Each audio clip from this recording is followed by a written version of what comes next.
To many of you. Yair, Lootsteen, we are welcoming you back. We're glad to have you. Yair grew up here in Toronto before making Aliyah, and since then he has lived the dream of being a Yerushalmi, a Jerusalemite. Yair is a lifelong leader, having served the IDF as legal counsel for many years, and then after stepping back, he has been a leader in many Israeli reform organizations and global organizations, including Artseinu, the World Union for Progressive Judaism, Kehilat Kol HaNeshama, Karen Kayemet LeIsrael, the JNF, and until just recently, he was the chair of the IMPJ, the Israeli Movement for Progressive Judaism. Yair now serves as the chair of the Department of Irgun and Connection with Israelis Abroad at the World Zionist Organization, the WZO. He was selected for this role because of votes cast by members of Artseinu around the world, of which Artsa Canada is proud to be a part. His ability to serve as our voice in one of Israel's three major national organizations is proof of the effectiveness of your votes this year in the World Zionist Congress elections. It is our pleasure to welcome back Yair to Holy Blossom Temple. Shkoach.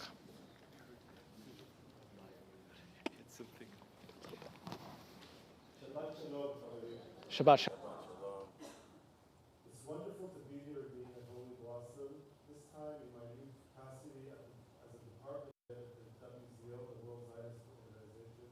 And thank you, Rabbi Spansky, for inviting me to say a few words this Erev Shabbat. This week's parasha, the Torah portion, is Vayishlach. Like many, as we heard from Rabbi Kay, like many of the parashot in the books of Genesis and Exodus, this week's portion is filled with many, many issues and so many stories. Remember, friends, that we have previously learned that Jacob fled to the diaspora of Haran, having escaped his brother Esau's wrath after deceiving Isaac, their father, to believe that he was Jacob. He, Jacob, was Esau, the eldest son, thus receiving their father's blessing. Now, 22 years later, Jacob decides to return to his large family to Hebron, hoping to reunite and hopefully make peace with his brother. On the way back to Hebron, Jacob has a meeting with an angel with whom he wrestles physically, and during fisticuffs, his name is changed from Jacob to Israel, quite literally, he who struggled with God. Later we learn of the meeting and relative response between the two brothers, and afterwards Jacob takes his family to Nablus, where they set up camp. Dinah, Jacob's only daughter, wanders into the countryside and is abducted and brutally raped by Shechem, son of Hamor, the local king. Jacob learns of this, but is silent. And then Hamor and Shechem come to ask him for Dinah's hand, and Jacob tells them he'll agree only if all the kingdom's men are circumcised, to which they unexpectedly agree. 3 days later, Shimon and Levi, two of Jacob's sons, enter the kingdom without getting their father's permission. They kill all of its inhabitants, rescue Dinah, and loot everything. We learn too that Jacob is angry with his sons for what they have done, fearing all his people will face retribution and danger for what they have done. The parasha continues. It's not the end of the parasha, but I'll leave it at that because there's enough material here for at least a couple of movies. At the end of August this year, I completed 2 3-year terms as chairperson of the Israeli Reform Movement, the IMPJ, and I'm very proud of what your movement and its 55 communities have done and are doing all across Israel, punching well above our weight and continuing to broaden our influence within Israeli society.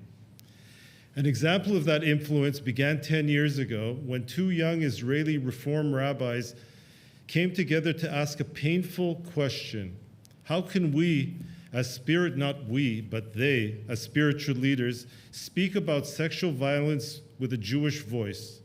From that conversation, Bnot Dinah, the daughters of Dinah, was born.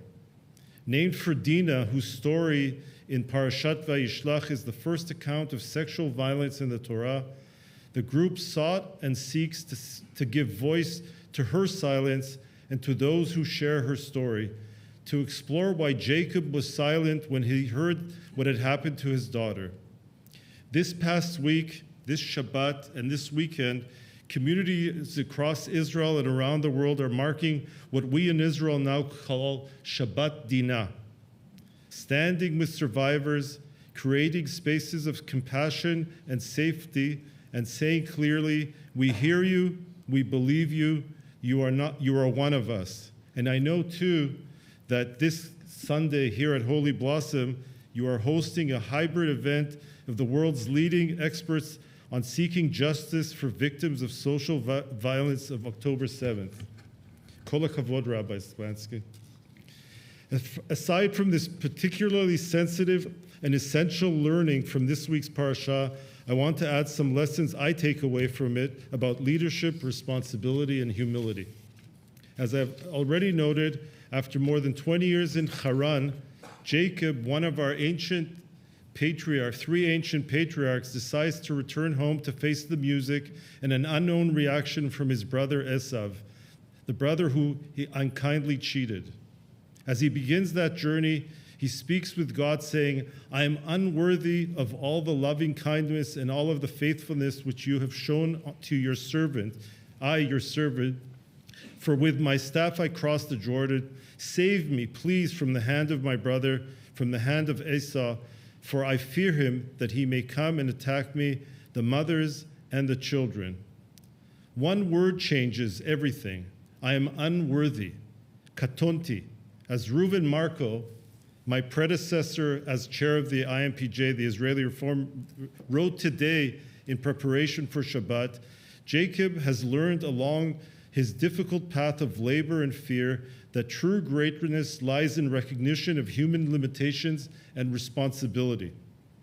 Jacob of Parashat Vayishlach understands that he is part of a family, part of a greater promise, and that his responsibility is not only to himself, but to all the house of Israel.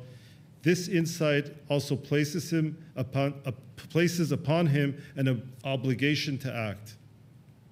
The contemporary comparison to this week's Torah portion cannot be missed. You may have heard in the news that this past week, our Prime Minister asked our President for a pardon, asking him to use the authority vested in him to stop all the criminal proceedings still facing the Prime Minister. I wonder whether any of you heard or felt that this request was accompanied by a simple katonti, I am unworthy. I'll leave it to you to decide, and we'll all leave it to President Herzog to decide on the PM's request. I don't envy him. As I noted at the beginning of this Drash, very recently I was chosen by Artseinu, the global Zionist arm of the Reform movement, which includes Artsa Canada, and we heard what you must continue to do as we move forward, to represent it as the head of a department at the World Zionist Organization. My department is tasked with several responsibilities, two of which are A, overseeing the relationship between the WZO and tens of Zionist federations around the world, such as the Canadian Zionist Federation, and B, overseeing the WZO's relationship with Israeli communities outside of Israel. This week, I've already had the opportunity to meet with Israelis living in Toronto. It was fascinating. These are two huge tasks, and seeing as I only took on this position last Tuesday, I realized that I have an enormous learning curve before me. I'm here in Toronto on my way to the biennial of the American Zionist Federation, or movement, the AZM, which begins on Sunday in New York. As some of you may know, and as was noted, I made Aliyah from Toronto some 46 years ago, a graduate of both Bialik and Chat. And despite this being a very early stage in my position at the WZO, I felt it apt to almost begin my role at the WZO here in TO, to learn from my staff here in the city. And I hope you all know Yahav and Lior is a very proud member of Holy Blossom and head of my North American team of the WZO here, to meet with members of the Israeli community in the Cinder and with leadership of the CZRF, the Zionist Federation, and much more. On a very personal level, I had closure yesterday when we met with senior Toronto Jewish Federation staff members at the Lipa Green Center in North York. Why closure? As we ended our meeting, I asked to be taken to one of the higher floors in that complex. My mother, Zelda Lootsteen, Aleha Hashalom, a fervent Zionist who retired with my dad to Israel in the 1990s, was a longtime UJA department head whose office was on that floor. As I walked along that floor, I remembered the blood, sweat, and tears she put into her work, her Malechet Kodesh, her sacred work, and I dedicate this drush to her memory. Friends, Chaverim, Katonti, I am unworthy. Shabbat Shalom.